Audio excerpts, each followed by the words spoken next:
Why does Warren Buffett say that great decisions and great investments have only really come 12 times in his whole investing career of about 70 years? So that works out to about once every 5, 6 years. So why is that? And that's sort of a question I've had for a fair while now. And I think the reason behind that is because you don't really truly have an insight that everybody else has missed that often.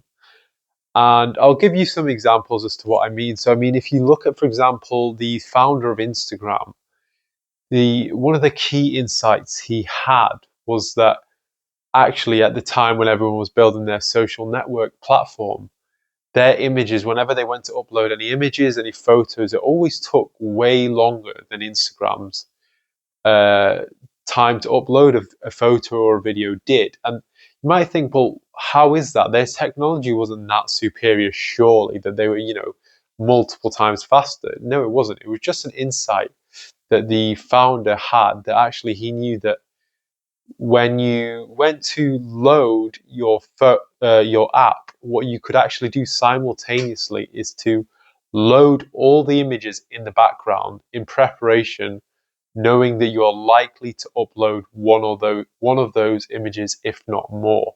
So actually, it looks like your phone has just loaded the app, or the app has just loaded all the images in a split second, but really, it's been doing it for a minute behind the scenes, and been a very successful. That's been a very crucial part of why Instagram was successful. Now, obviously, they have other things like the network effects as well. The more people use it, the more valuable the network and so forth. But that's just an insight that sort of demonstrates you the benefit and things that like other people can get an edge by just knowing these little details that others might not pick up on. If we look at Tesla, for example, why was Tesla one of the most shorted companies that had actually gone up so many times over the last 10 years? And when you think about it, there's a big discrepancy in knowledge here and people's opinions, because one person would think rationally and say, well, hold on, how come this one car company is worth as more than all the car companies combined today? Why is that?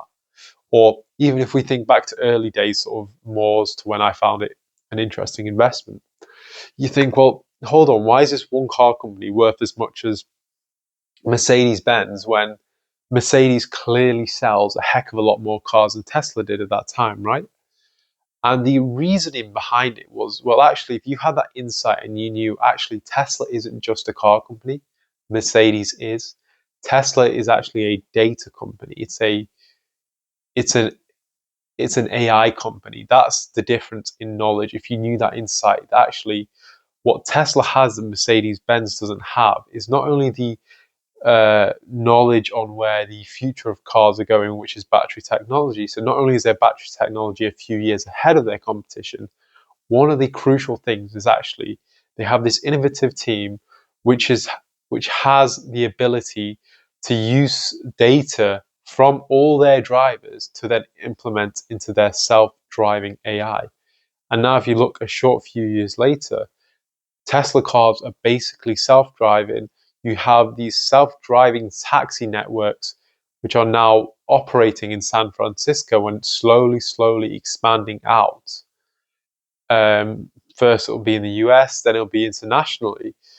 And that to me explains why it was at the time worth more than Mercedes Benz, because you think, well, not only do I know cars are going that way, and that at some point Mercedes Benz is going to probably lose money and struggle to basically turn around and operate electric cars profitably. But on top of that, Mercedes Benz cannot compete against a self-driving car when it doesn't even know how. It's not even started in the race. So I mean, that's sort of an insight. If you had that and you saw where self-driving cars are going, then you could have sort of taken advantage of that. Another sort of insight is the Coca-Cola business that Warren Buffett was a huge fan of. I mean, if you think about how he started in Coca-Cola, one of the things that he recognized from a previous investment of his is that brands that can travel internationally do very well.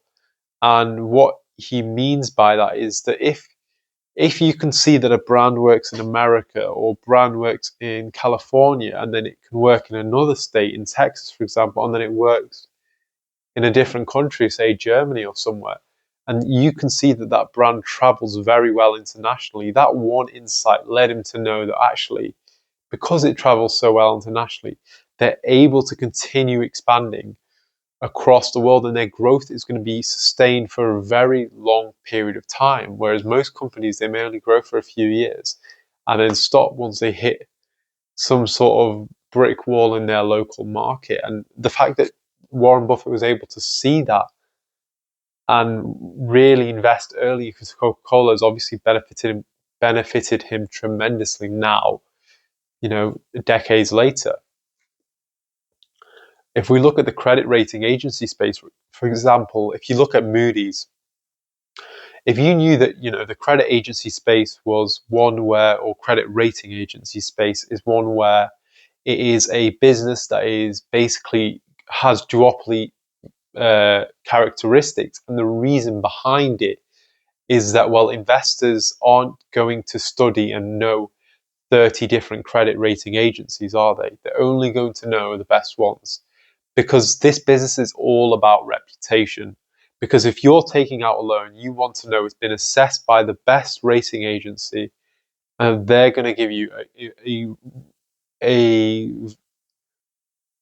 basically a insight into the business's credit risk, and that and you want to know that you're familiar with them and you trust them, because it doesn't matter to you that if 20 other credit rating agencies have done the same, because you don't have that trust built up with them. So it's really some certain markets are like these winner takes all sort of environments, and credit rating agencies are one of those, where it's all based on trust. And it's the same for the people, the businesses wanting to take out and raise capital and use the credit rating agencies. For them, it's obviously in their incentives to just go with the biggest, the most well-known credit rating agencies, because they're going to get the most favorable terms from investors as well.